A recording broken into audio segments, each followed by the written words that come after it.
തല്ലാൻ അറിയോ ഗോവിന്ദ മാമയ്ക്ക്? വീണ്ടും വയ്യാണ്ടായോ ഭരതൻ നിനക്ക്? ഞാൻ ഭ്രാന്ത് പറയല്ല, എന്റെ കല്യാണം നടക്കാൻ പോവാ ഈ വീട്ടുമുറ്റത്ത് വെച്ച്. ഇപ്പൊ ഇറങ്ങി വരിക.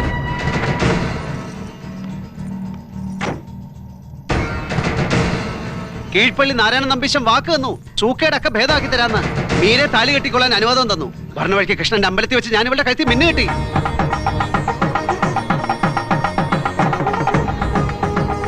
അനുഗ്രഹിക്കണം അമ്മയും ഗോവിന്ദ മാമയും ഞങ്ങളെ.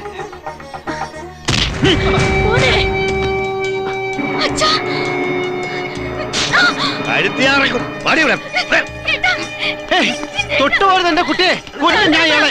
എവിടെ എവിടെ എന്റെ പെട്ടി വെട്ടിപ്പൊളിച്ച മയു ഗോവിന്ദ മാമേ, കൊല്ലും ഞാൻ ഇയാളെ.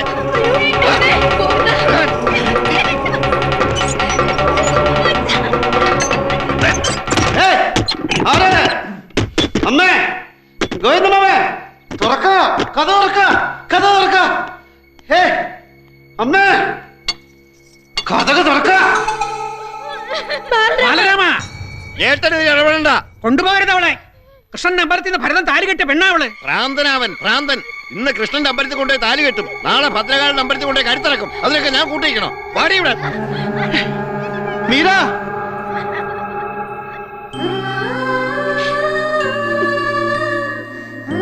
കൊണ്ടുപോകരുത് അവളെ. മീര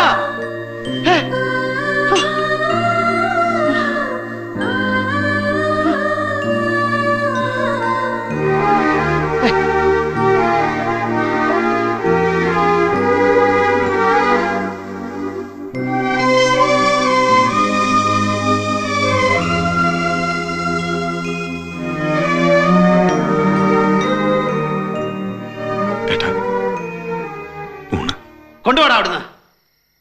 കാലത്ത് തെക്കേ മുറ്റത്ത് വെച്ചോട്, ബലിക്കാക്ക വന്ന് കുത്തിക്കൊള്ളും. ഏട്ടന് പിണ്ണം വയ്ക്കാൻ വന്നിരിക്കുന്നു. അങ്ങനൊന്നും പറയില്ല എന്റെ ഏട്ടൻ. എന്തിനായിരുന്നു പ്രഭാകര കെട്ടി എഴുന്നള്ളിച്ച് എന്നെ കൊണ്ടുവന്ന്? ദൂരെ ദിക്കിൽ എവിടെയെങ്കിലും കിടന്നങ്ങോട്ട് ഒടുങ്ങി പോയില്ലായിരുന്നോ ഞാൻ? പ്രശ്നം ഉണ്ടാക്കും ഏട്ടൻ. പ്രശ്നം ഉണ്ടാക്കിയ ആരോട്? എന്തിന്? തുറന്നുവിടാൻ പോവാ ഞാൻ ഏട്ടനെ. വേണ്ട, ഈ പത്തായപ്പുരയെ കിടന്ന് പുഴുത്ത് പെടഞ്ഞ് നരകിച്ച് മരിച്ചോളാം ഞാൻ, ആർക്കും ഒരു ഉപദ്രവം ഉണ്ടാക്കാതെ.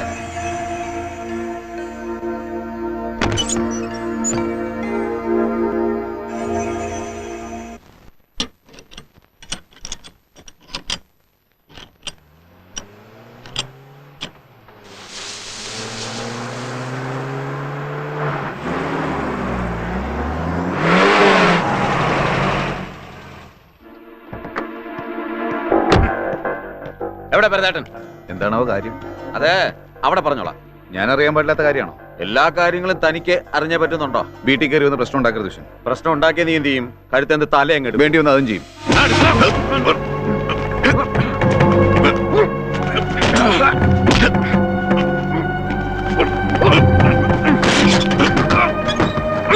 വിശ്വനാഥ, ഭ്രാന്തുണ്ടോ നിനക്ക് എന്ന് ചോദിക്കാനുള്ള അവകാശം എനിക്കില്ല.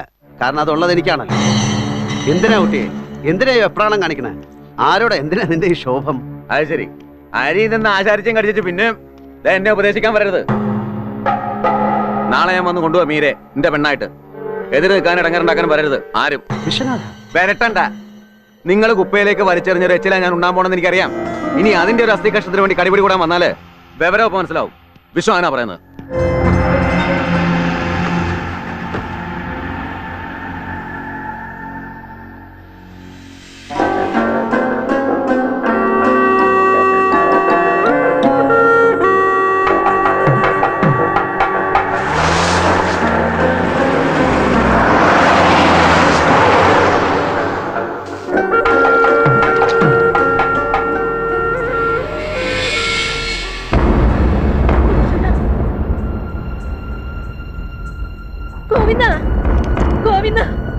ചതിച്ചല്ലോ, അവര് വന്നു മീരെ കൊണ്ടുപോവാൻ. ഏട്ടൻ എവിടെ? എവിടെ ഭരതൻ?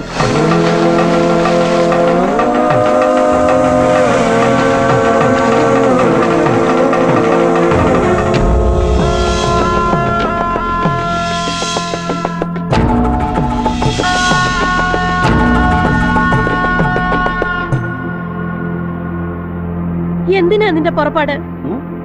ഒട്ടം കളിക്കണ്ട. എന്താച്ചാ പറയാ? എന്താ നിന്റെ ഉദ്ദേശം? എനിക്കൊന്ന് പുറത്തു പോകണം. എനിക്ക് ജീവനുണ്ടെങ്കിൽ സമ്മതിക്കില്ല ഈ പടിക്ക് പുറത്തു പോകും എന്റെ ഏട്ടനെ. എനിക്കൊരിടം വരെ വളരെ അത്യാവശ്യമായിട്ട് പോയേ പറ്റൂ. ബാലരാമന്റെ വീട്ടിലേക്കല്ലേ? ഇല്ല, നീ പോവില്ല. അത്ര നിർബന്ധാച്ചാ നീ പൊയ്ക്കോ. പക്ഷെ ഈ അമ്മയുടെ ശവം കണ്ടേ നീ പോകാവൂ. എന്ത് മണ്ടത്തില അമ്മ പറയണേ? ഞാൻ തിരിച്ചേരിക്കല്ല പോണത്. പിന്നെ ഓർമ്മയില്ലേ ഗോവിന്ദമ്മയ്ക്ക്? വെളിനേഴി ഗോവിന്ദനാശാനെ, എന്നെ മെഴുക്കിട്ടൊഴിഞ്ഞ കഥകളി പഠിപ്പിച്ച എന്റെ ഗുരു ഗോവിന്ദനാശാനെ. ആശാന്റെ 12ാം ചരമവാർഷിക എന്ന്. പോയിട്ട് അസ്ഥിത്തറയിൽ ഒരു വിളക്ക് വെക്കണം. കഥകളിയിൽ മാത്രമല്ല ജീവിതത്തിൽ ഞാൻ പഴിച്ചുപോയെന്ന് ആ കാരണവരോട് എനിക്ക് കുറ്റമായിട്ട് പറയണം. ഏട്ടാ മാറ് പ്രഭാര, മാറ് പ്രഭാര.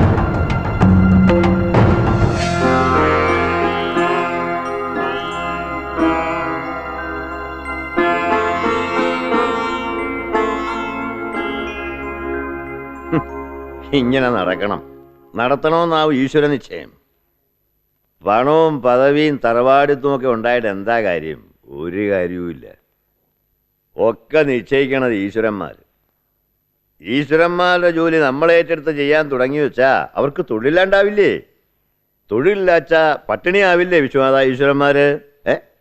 അതുകൊണ്ട് അവരുടെ തൊഴിലിനെ തടസ്സപ്പെടുത്താതെ, അവരുടെ കഞ്ഞിൽ മണ്ണ് വാരിയിടാതെ നമ്മളങ്ങോട്ട് മാനേജ് ചെയ്യാം. വഴങ്ങിക്കൊടുക്കുക. എന്താ?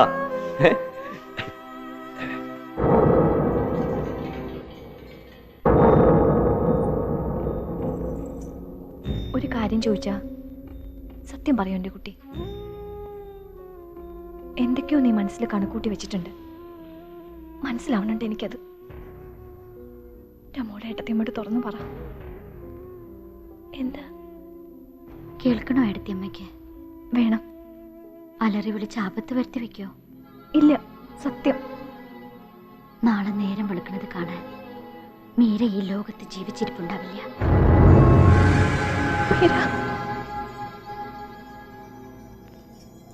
അയാൾ വെറുതെ ഇരിക്കുന്നൊന്നുമില്ല. അവിടെ ഒരു കണ്ടു.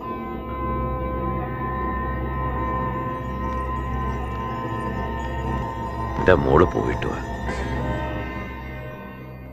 വാ.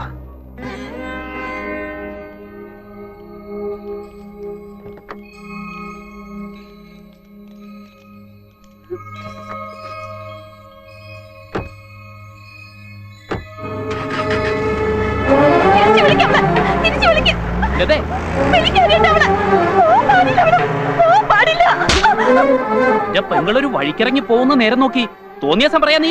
അതെ, അവള് നിങ്ങൾ ഉദ്ദേശിച്ച വഴിക്കല്ല, മറ്റൊരു വഴിക്ക്. നാളെ കാലത്ത് വിഷന്റെ വീട്ടിൽ നാളെ വരും. ഒരു കയറിന്റെ തുമ്പത്ത് തൂങ്ങിക്കിടക്കണം മീരാന്നും പറഞ്ഞ് പറഞ്ഞവൾ എന്നോട് നെഞ്ചടപ്പാടെ പറഞ്ഞു. നാളത്തെ സൂര്യോദയം കാണാൻ അവൾ ഉണ്ടാവില്ല.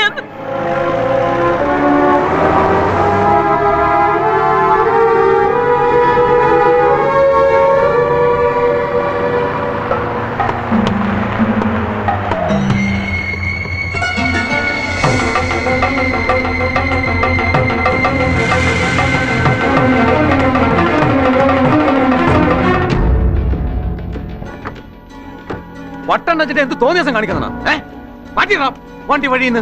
ജഡായുവാ ഞാൻ, ജഡായു. പഞ്ചവടിയിലെ പർണാശ്രമത്തിൽ നിന്ന് സീതാദേവിയെ അപഹരിച്ചു കൊണ്ടുപോയ രാവണനെ ഓർമ്മിക്കണുണ്ടോ വിശ്വനാഥൻ? രാവണന്റെ പുഷ്പക വിമാനം തടഞ്ഞു നിർത്തിയ ആ അപകടം പിടിച്ച പക്ഷിയെ ഓർമ്മിക്കണുണ്ടോ വിശ്വനാഥൻ? നട്ടപ്രാന്തിലും പുരാണം പറയാൻ മിടുക്കനാണല്ലോ ഭരത പിഷാരടി. അറിയാലേക്ക് ഒടുക്കും ആ ജഡായുൻ എന്താ പറ്റിയെന്ന്. ധൈര്യം ഉണ്ടെങ്കിൽ വെട്ടടാ എന്റെ ചിറക്. ആകാശത്തൂടെ അപ്പൂപ്പൻ താടി പറന്നു പോണത് കണ്ടിട്ട് ഭൂമിക്ക് ഗുരുത്വാകർഷണം ഇല്ലെന്ന് തെറ്റിദ്ധരിക്കരുത് വിശ്വനാഥൻ. ഇത്തിരിശ വട്ടുണ്ടെന്ന് കരുതി ഭരതപിഷാരടിക്ക് ആണത്ത ഇല്ലാന്നും.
ഹരിതാ, അടുക്കരുത്, അടുത്തു പോകരുത്.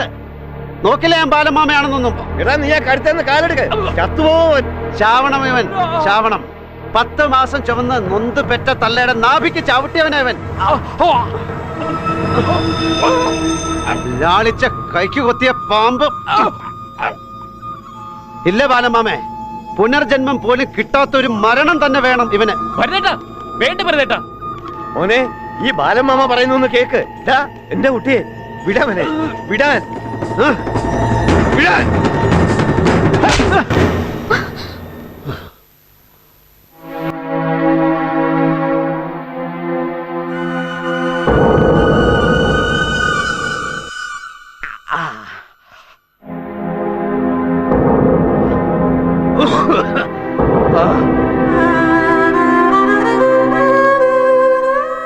ശത്രുവായിട്ടല്ല ഞാനിപ്പോ നിന്റെ മുമ്പിൽ നിൽക്കുന്നത്.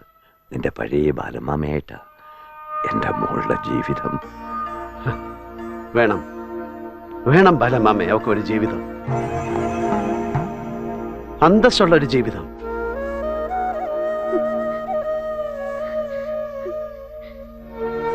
അറിയോ, പാമ്പ് മാണിക്യ കല്ല് കൊണ്ട് നടക്കണ പോലെ ഈ ജന്മം മുഴുവനും ഇവൾ എന്നെ കൊണ്ട് നടക്കുകയായിരുന്നു മനസ്സിൽ. വേണം ഇവൾക്ക് ഒരു ജീവിതം. കൊടുക്ക ഞാനത്.